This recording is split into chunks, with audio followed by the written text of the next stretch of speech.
So I know you guys, Mark, and I'm sure some of the group had a big AI session out on the West Coast. Um, I had a meeting a little over a week ago, and it was interesting. It was coming more from the power side of things and how AI is impacting that, and that's why I chose the title "Where's the Juice?" Um, and it's really, the question comes around, the data centers. The data centers are a critical piece of delivering the promises of AI. They're essentially, the backbone, the infrastructure for delivering it. And over the next 5 years, it's estimated that we're going to generate more data over the next 5 years than we have in total in the past 10. So a lot of data, and that's going to require, obviously, a lot more storage capacity. So as we think about, the data centers, if you think about the evolution, it started out, they were just single organization facilities, right? A single company would build a data center for themselves. And, as time went on, we went to co-locations where you had multiple firms utilizing the facility to now the future, which is the hyperscalers. Huge facilities. These things could be the size of a city block. But what's interesting about that evolution is the power needs of a hyperscaler. We're talking 20-fold from, say a single enterprise-owned data center. So that's going to be the challenge. And what I found interesting, I didn't know this, but Northern Virginia is known as Data Center Alley. They have more megawatt capacity in the data center space than the next four largest global markets combined. Right? It's by far the largest concentration of data center capacity. And you might ask yourself, well, why is that? And one of the main reasons is right here. It's access to relatively cheap, low cost electricity when you compare it to some of the global markets. And in Northern Virginia, that's the U.S. average at 17 cents a kilowatt hour. That Northern Virginia area is slightly less than that. And AI is leading. Let me just stay here for a second. AI is leading to more and more data center construction. We spent about $35 billion last year on data centers. That number is going to grow annually to $50 billion by the end of the decade. And that's going to drive energy consumption for years, right? And you say, well, what's this big uptake in energy needs? And it's really, if you look at NVIDIA,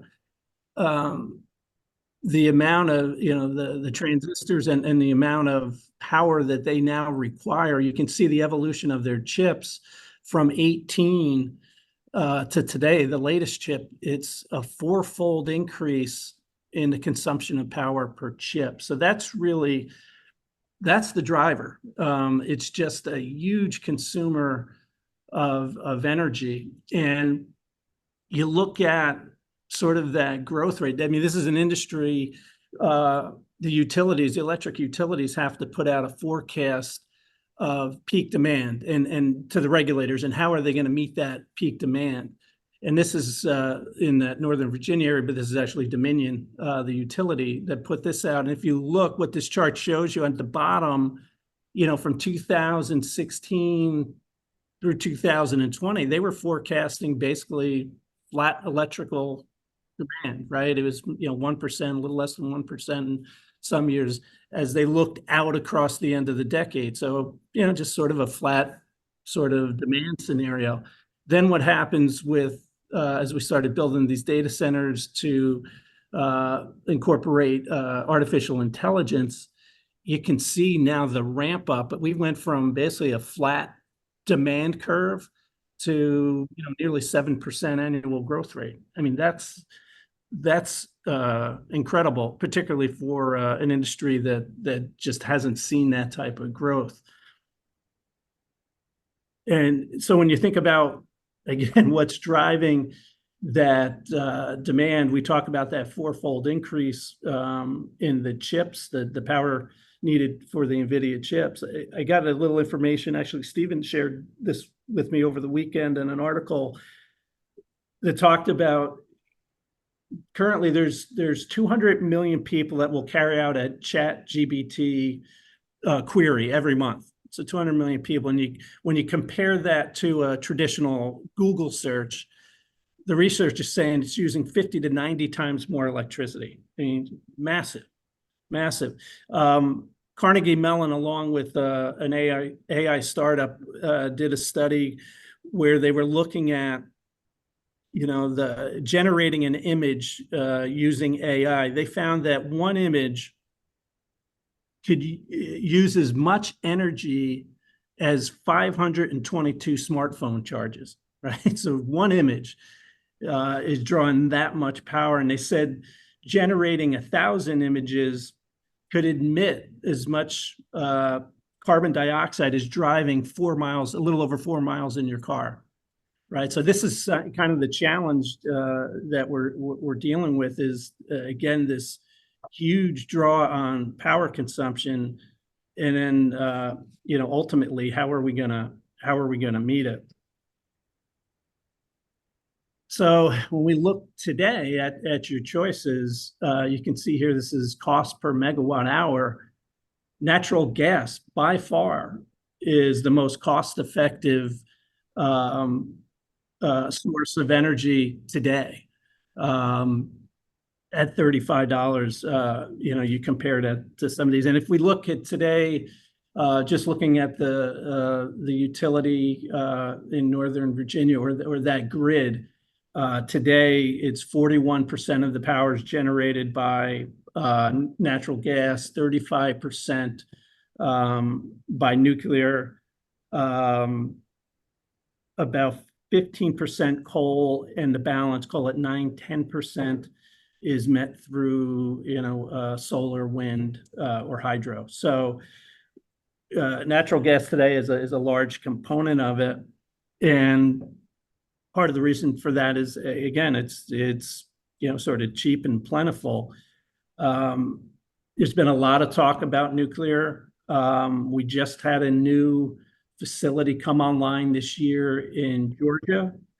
The challenge there, as you see on this page, is the cost. Well, the facility we just brought on in Georgia, it was 7 years behind schedule, and it came in over budget by more than double. Came in at 30 billion. I believe the initial price tag budgeted was 14. So that's the challenge that we face there.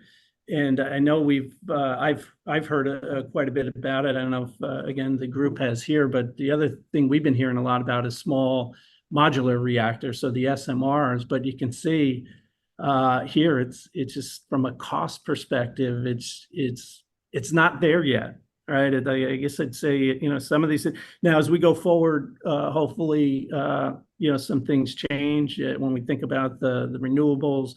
The ability to store energy. If we can get some breakthroughs there, that'll change the dynamic. But as we sit today, you kind of look at this and say the advantage we have here in the U.S. is just cheap and plentiful natural gas to meet that demand. And when we talk about, and I'm sure most of the folks realize that part of the issue you have with solar and wind is they're intermittent, right? The sun isn't out 24 hours a day. The wind will go through cycles as well. And why that's important sort of characteristic for generation for data centers, they're 24/7. They need consistent power. While we would love to have more clean energy supporting this, this ramp up in electrical needs, the reality is, as we stand today, we just can't meet it with those sources. So, and just to give you a sense, I found this slide pretty interesting. And what it's telling you, because of that intermittent nature of solar and wind, you've got to build a lot more capacity to service that same level of electrical power that you're going to need to draw on, right? So what this is telling you is for a modern gas plant, a solar wind alternative, you're going to have 10 times more capital investment to build that same capacity. And you're going to have to build almost 9 times more capacity just to deal with the intermittent nature of those power sources. So I'm going to wrap it up with, whoops, right here. Maybe natural gas is sort of the cleanest of the dirty, if you will. And you can see what this chart is showing you is CO2 emissions over time. And that top line is the percentage of coal that was used in electrical generation. And what you can see as coal came down, and as we replace that with natural gas, that's the bottom line. As I said, we're running about 40% of our electrical power is driven through natural gas resources.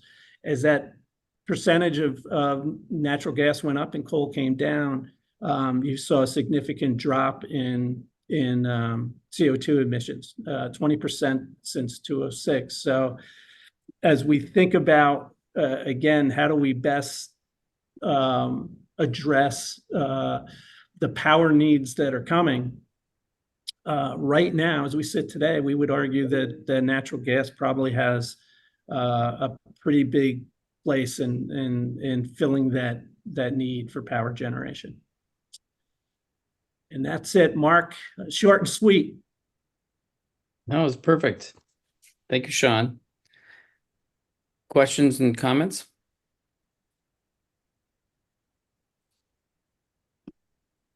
Wojciech. Yeah, just a question, because I was living with the thought that all these data centers are being built in the very cold climate, so north of Canada, Finland, and so on. It doesn't look from your charts. It's not that important to cool down the data centers, so it's more efficient to build it North Virginia. It's very important. You're right, Wojciech. It's extremely important. Actually, Singapore, which is I think it was Microsoft just announced they're building one in Singapore. The government is actually trying to get the data centers to increase the temperature. I think they're talking about 26 degrees Celsius in the plant, up from, they typically run at 22 because of, again, that draw on power to cool the facility. So, would it make sense in a cooler climate? Absolutely. Then you got to come back to, again, I guess, that source of the energy to outfit the data center, right? And so you're looking for cheap sources, and that's one of the reasons I think you saw such a big build in Northern Virginia. We just have access to some pretty cheap electricity on a relative basis. What are the other countries? JP? Yeah, this is really timely. I was actually at the utility Ameren here in St. Louis yesterday. I used to work for them about 10 years ago, and the chart you had just shown up there about the CO2 emissions declining is exactly what we were talking about a decade ago. Was when you start removing coal, the CO2 emissions will go down, but gas still only gets you 50% there. Right. So it's really interesting to see this, because I was talking to some of the guys yesterday, and frankly, here in Missouri, at least at Ameren, we're shutting down almost all of our coal plants here.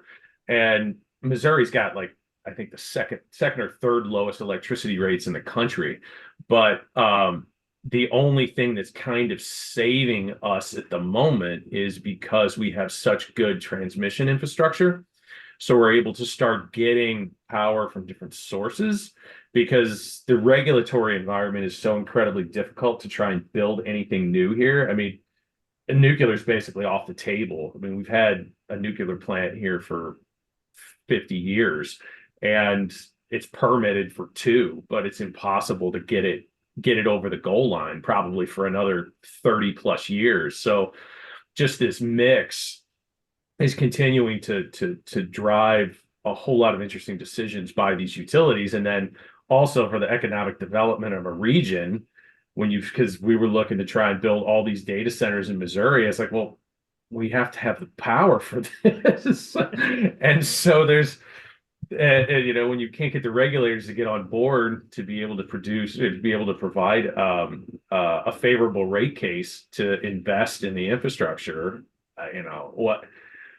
our economy is going to go in different directions here. So the gas is great, and it'd be great if we could build more. But this is, after this call and my meeting yesterday, I'm like, this is a long road, and the small modular stuff is still very, very far away. And the battery storage too, right? Battery storage is going to be very far away. I saw something a few weeks ago that I thought was really funny.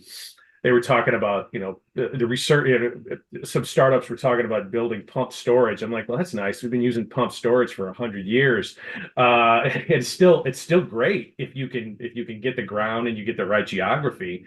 It's great peaking energy. And that's why we rebuilt the one that we had here in Missouri after it collapsed. But it's going to continue to be a giant mix here. There's no silver bullet anywhere in the United States around this. This is going to depend, around the world too. So that's a great chart. I'm so glad you threw that one up. I'm going to use that for some discussions later this week. JP, we need to reconnect. And it reminds me, the last time I was in St. Louis was the 2nd season of American Idol. Oh, good God. You need to go look at where gas price was. That was like 95 cents a gallon or something. We were doing a deal with Arch Coal and the deal fell apart because the gas price and the coal price. Well, that's exactly let's right. Talk offline. Let's keep it going. Yeah, go ahead. Like 8 hands up, or we did. Tim? Hi, I'm going to sneak in 2 questions in one. Is it more important to be closer to a source of cheap power? Is there kind of you have to, kind of transmission of the data? If you're building a data warehouse, is that a consideration as well?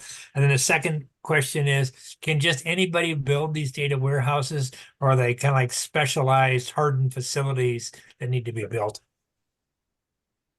And I'll open that up to the group. My sense is that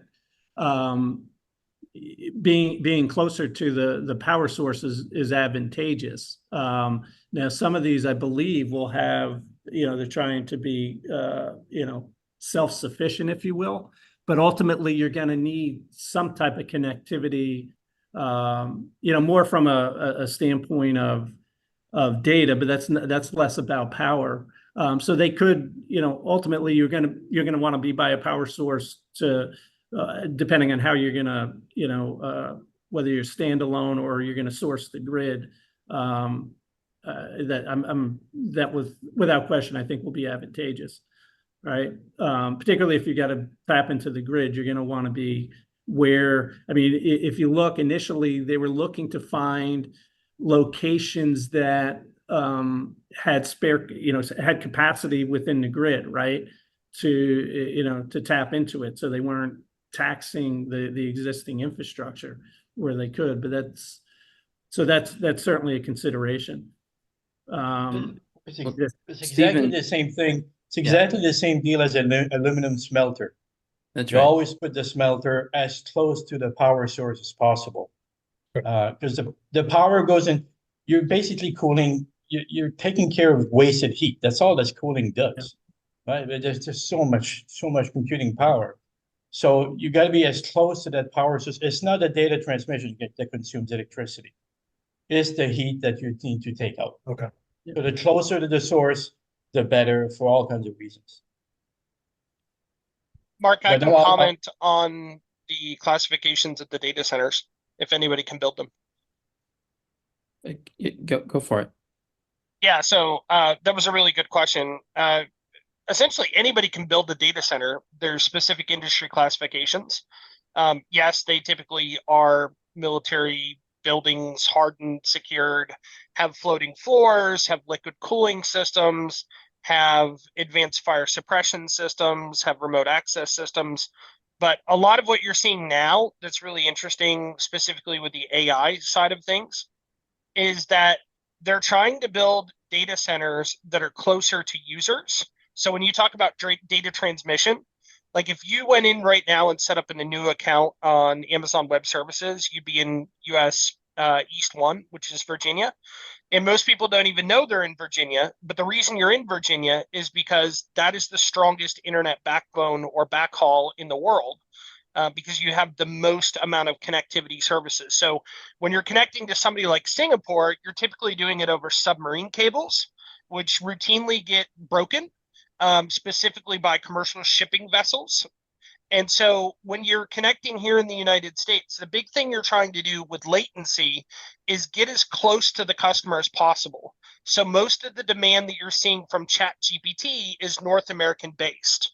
And so what Microsoft is going to continue to do is to build data centers closer and closer and closer.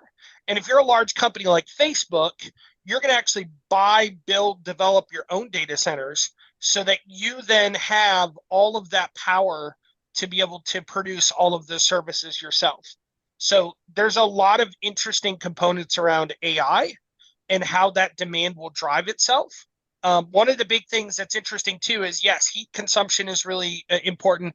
Microsoft has actually been piloting a program about building data centers underwater where they can have essentially no cooling costs because the natural ocean is actually taking care of that for them. So there's a lot of really interesting things that are happening. AI will continue to push it. One of the big things we'll need to get really good at doing is helping the models to consume less power. And I think open source models running on people's everyday machines, whether that's an iPhone or a tablet or a watch, et cetera, similar to what AI is happening with the Apple Intelligence platform, we'll start to shift that landscape. Because right now, essentially, it's all data transfer. You're requesting cloud software sitting in a cloud data center versus on-device, on-premise technology that's actually happening. Thank you.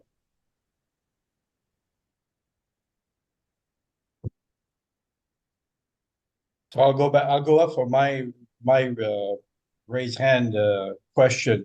I read earlier, sometimes last week, that Texas had gone through a prediction of estimations of required power, and the regulators said, and all this increase in power was driven by AI and Bitcoin. And some regulators in there said, why would we want to build so much power capacity for so little jobs and economic benefits to the state? And I thought that was a very interesting perspective. It had never occurred to me that the economics of these huge power consumers are not that beneficial, are not widely beneficial immediately or directly. So I thought it was and I think Texas might just say, we're not interested in building power just to power up data centers and Bitcoins. It's just, there's not enough jobs there to make it worthwhile. That is Michael interesting. Hammer, do you have a comment? Yeah. So data centers, big part of my background. The first one that I was involved with, going back to, if anybody remembers Exodus, their Sterling, Virginia facility. And even back in the 90s, that was 6 very large buildings, which at the time, I think there were about 7 million computers in those buildings. And that was the time of 4Us. And then we went from 4Us to 2Us to 1Us to blades. But yeah, power is a big consideration, but also connectivity. And everybody's talking about connections to the consumer or end user, but connections between companies or organizations is important. So for example, if you're a high frequency trading operation, you're probably going to be located in New Jersey, right? Because it's the speed of the connection. That is, how much latency do you have? So there's a number of factors that go into that. The other comment I'll make, again, folks have heard me talk about natural gas before. It's amazing looking at your slides, Sean. For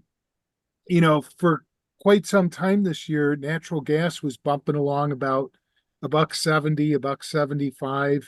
Today it's at 287. I think natural gas is way underpriced. It shouldn't be $9 like when Russia invaded Ukraine, but more realistically, I think 350, $4 is probably, from a longer term perspective, where it needs to be for everything to work well on a long-term basis. I agreed, Michael, because the other component to that natural gas price is LNG, right? We're Yeah. going to be ramping up the exporting of that as well, which is another source of demand. So you get a couple of sources of demand hitting that should push, I would think, prices higher. Well, we've gone from under 10% export historically, LNG. Now it's about 26%, I think. So the real question is, will those additional facilities, the hold on the permits, be released? Mhm. There's plenty of production capacity available. I mean, yeah, more pipelines have to be built, et cetera. And there's places like the Permian where they went from flaring the natural gas to re-injecting to keep pressure up. They don't have the pipeline infrastructure to tap into the system, and I don't know whether they'll justify building it or not, because it's primarily oil there, not natural gas. Right. And I think they said the pipeline capacity, they're saying they can actually increase capacity through compressing the gas coming through the pipe too. So there's the ability to process more in the existing infrastructure, the pipeline infrastructure, if need be. So That'll only take you so far. Well, True. Yep. Well, maybe so, Michael, you catalyzed. We're going to talk about carbon sequestration. There I go again. But we should also we should revisit this whole energy landscape again. Adam, are you going to talk about energy, or are you going to talk about something else like Russia and Ukraine? I'm going to talk about energy and data centers. My question is for Michael and for Gary. These data centers, as they've gotten bigger and bigger and become critical, what can you speak to the redundancy and backup system for those data centers? Within them or across them? Both. Okay, Yeah, so that's an interesting question. within data centers, it's always interesting, and I'll go back to Sterling. There was a major outage, electrical outage in Virginia. This goes back a number of years. And that facility had huge backup generating thing. What they didn't anticipate was there was a cold snap, and the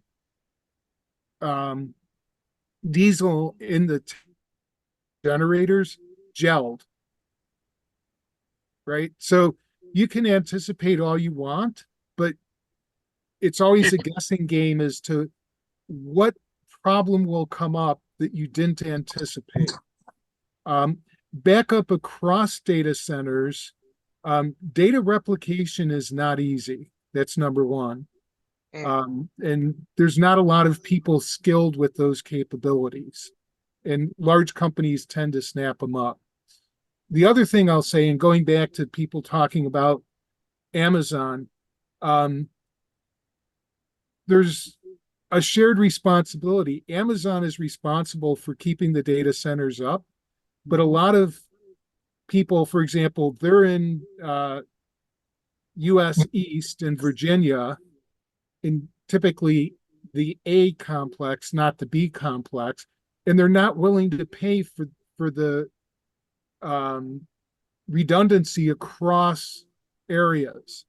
So we've seen in the past, if US East goes down, US 1 East, a lot of companies go offline.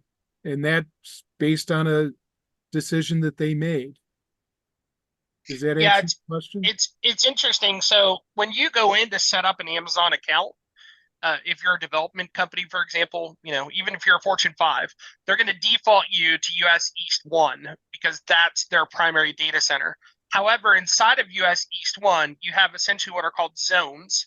You typically will have 4 zones inside of each region. As Michael was just talking about, cross data replication is an advanced technique. If you don't architect your enterprise software foundation from day one to support that nomenclature, it becomes incredibly difficult to lift and shift at a later point. But it used to be, I've been doing cloud consulting for 15 years and worked with major companies all over the world. And they would say, oh, I'm on Amazon. It's the gold standard. Now, when you have a large company that says I'm on Amazon and they don't talk about a multi-cloud strategy, where they're also utilizing, dynamic load balancing and shifting technologies to move over to Google Cloud and Microsoft Azure, and even some of the smaller, more regional players. And when you're talking about latency, a big component of that is going to be getting those servers as close to the users as possible. So a lot of the companies now are spending a lot of time, a lot of money, a lot of resources building out deployment strategies that allow them to use cross-cloud duplication and replication technologies, but it's not an easy lift and shift model.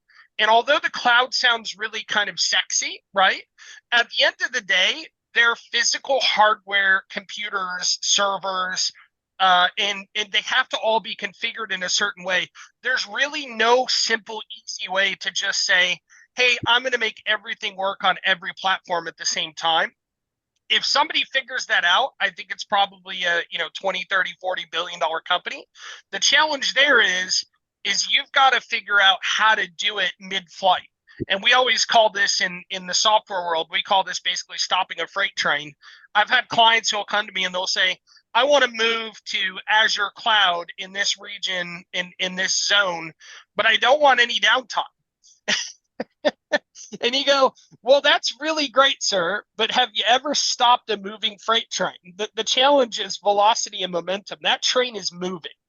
And when you shut that train down and you kill those locomotive engines and those diesels start to grind down, that train is still going to continue to move for, miles. Hey, Gary. I just want to keep it going. Maybe Paul, do you have a comment or question? Thank you. Yeah, sorry, I joined late. I was looking at the slides that I think Sean was presenting, and the first question I had is, I did a calculation years ago about how much capacity we have, or how much hours of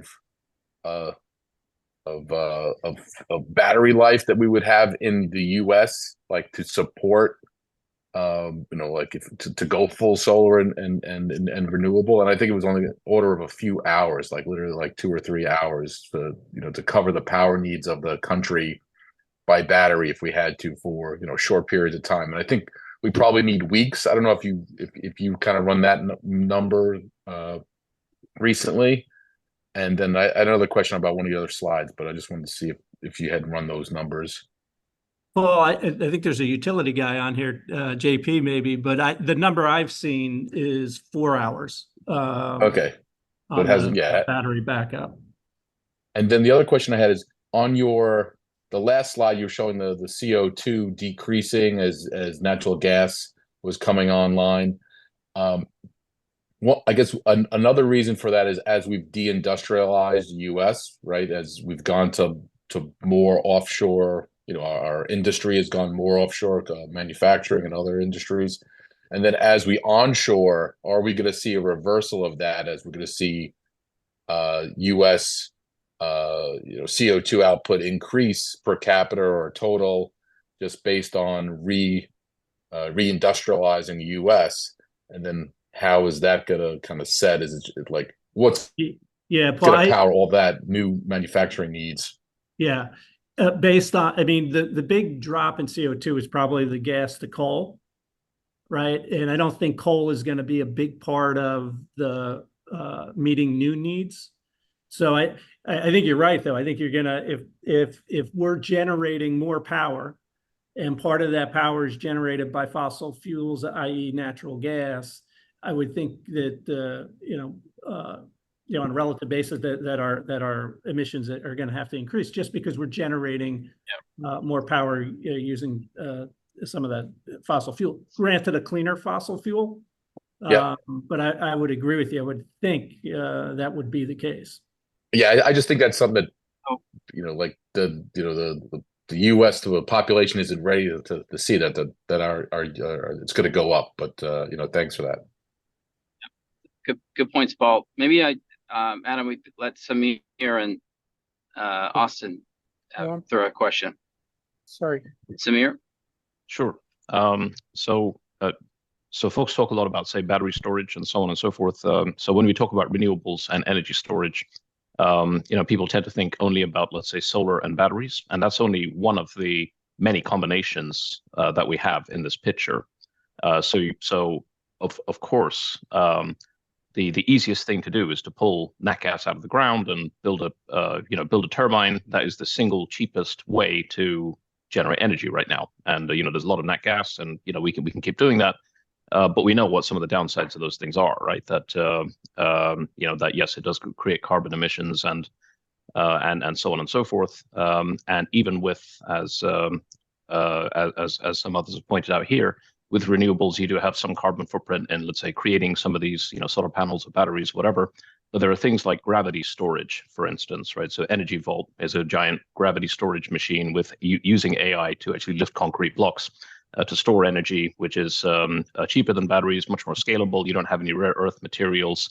You can store gigawatt hours of energy, and in one of those, it's basically a building, which all it does is just lift concrete blocks using renewable energy to store it. So that's one way. There's hydrogen through which we can create through lots of ways as an energy storage medium. There are many other methods. So I think, and we can generate energy in lots of different ways. It's not only pumped hydro, it's not only solar, it's not only wind, there's geothermal, there's so many other ways. There are lots of breakthroughs that need to be made to lower the cost of all those options. But ultimately, I think it's clear that right now nat gas is the way to go, but there are lots of other technologies evolving, which I think will help to address the issue. Geothermal, for instance, the drilling cost is very high if you're not actually on a edge of a tectonic plate. But as we solve that problem, say with plasma drilling and so on and so forth, then the amount of power you get out of the ground is just unlimited, right? And so on. So that's the future, I think. Thanks, Samir. Austin, did you want to chime in? Yeah, I guess I just wanted to give a little bit of a pushback and a bit of a hope on that natural gas is definitely the way to go and solar and batteries can't compete. I posted a link, the Gemini project. So this is the US largest solar installation to date. It's over 1 gigawatt. Its costs is around the $1 billion mark. At face value, it seems very comparable to the cost of installing gas. Now, there may be a number of factors, such as this is a desert, they have land, that line up to make that so.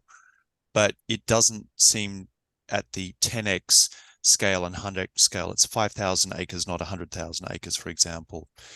So I think there is still a case for large-scale solar and batteries at a level that is competitive with natural gas in the right place, done in the right way. And I'd like to point out that project that there are very serious people trying to do it at scale in the right way. So perhaps not quite so hopeless.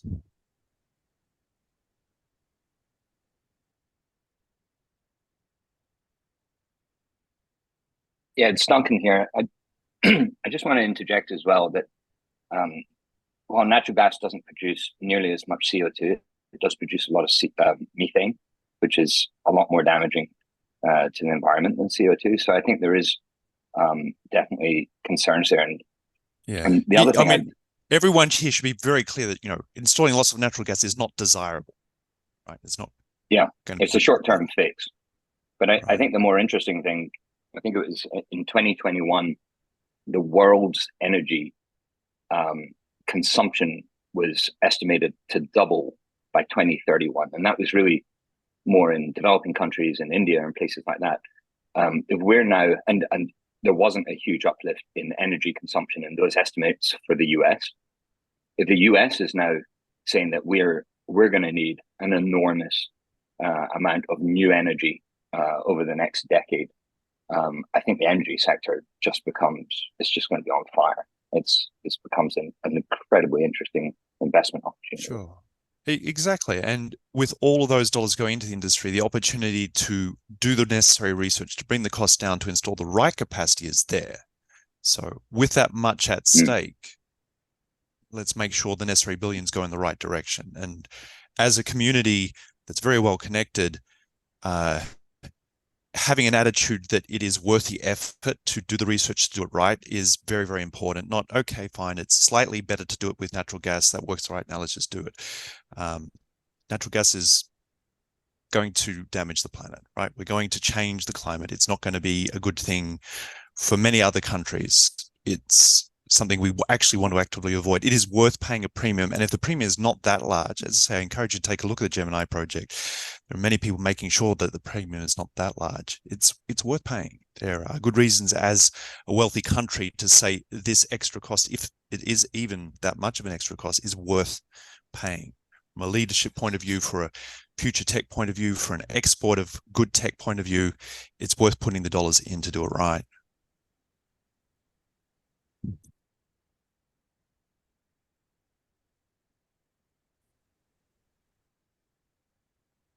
That was all I wanted to say on that.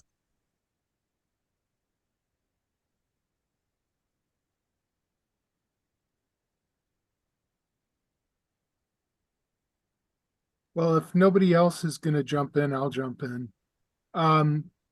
So to the people who are saying natural gas releases methane, natural gas is basically methane.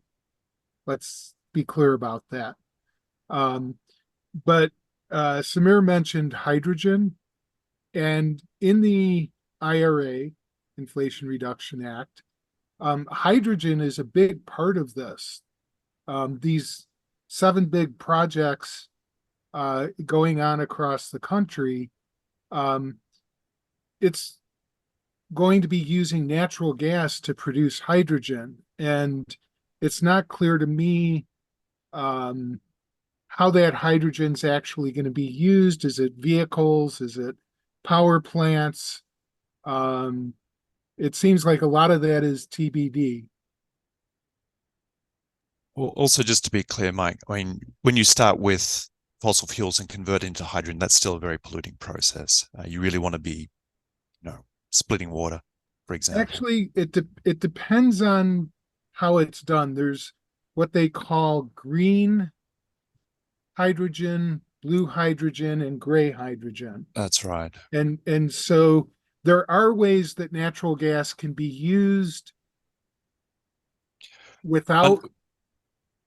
Well, fundamentally, natural gas methane has a carbon atom in it. That carbon has to go somewhere. It goes into CO2. So, you start with the fossil fuel, you make hydrogen, you're making CO2.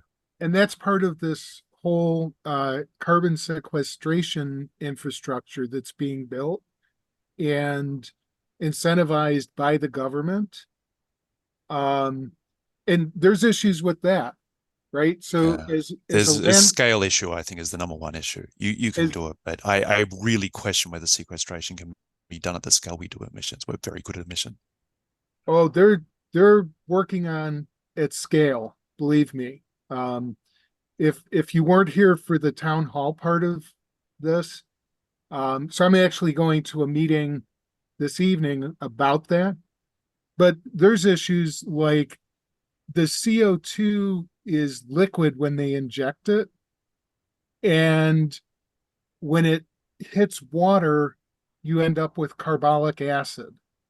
So there's a ton of issues. And as I commented, it seems like the technology that they're talking, or the technologies that they're talking, there's not a lot of experience at scale, even though they are rushing ahead to do these things at scale. So we may end up 10, 20, 30 years down the road with a whole different set of problems turning up. Other comments?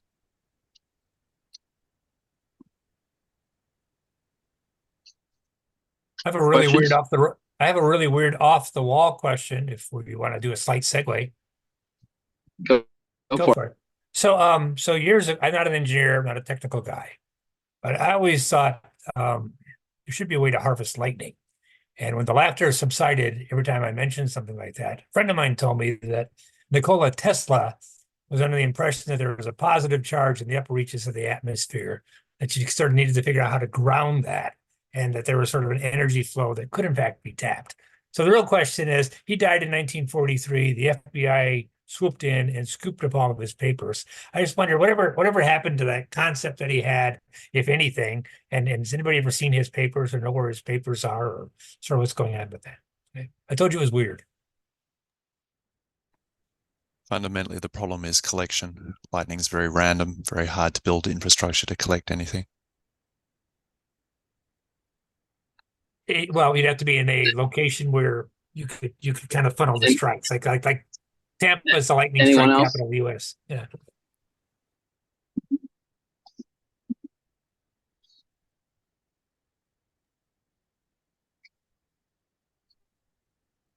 Other Just, questions, comments? Just Yep, Samir. yeah, just wanted to raise a point in support of say Austin's points, that with and with others. So with hydrogen, for example, there's lots of ways to make it. So green hydrogen can be made from water. It can also be made from waste, right? So every bit of organic waste we have in the world has hydrogen in it. So the kind of models that we've been looking at our firm have been, how do we take that waste? And particularly when you look at developing countries, we've talked about India, we've talked about other places. I think the challenge going forward is how to create those circular economies so that all of the waste that gets generated, whether on farms, on from cities, and so on, that we can use the hydrogen in those, in that waste. Clearly, there is a potential for CO2 to come out of that process, sort of through that conversion. I think there's a lot of research to be done on how do we find ways to capture that CO2. As Austin indicated, the issue with sequestration as such is that you can do it at scale, perhaps if you have existing mines or let's say disused oil fields, but those are specific sort of geologic formations. When you try doing that on a distributed scale around the world, I think that's where the scalability issue comes in. So it's not that you can't find big reservoirs in specific places, but just like pumped hydro, there are only so many of those places. There's not enough to sort of serve the entire world. So we need something better. I think that's there's a lot of research happening in how to do that. For example, the carbon that you have, if we can turn it into solid carbon, for let's say activated carbon or graphene or synthetic diamonds, for example, as opposed to releasing it as CO2, that's actually a very effective way, or biochar, which is a organic fertilizer. All of these ways, I think that's an effective way to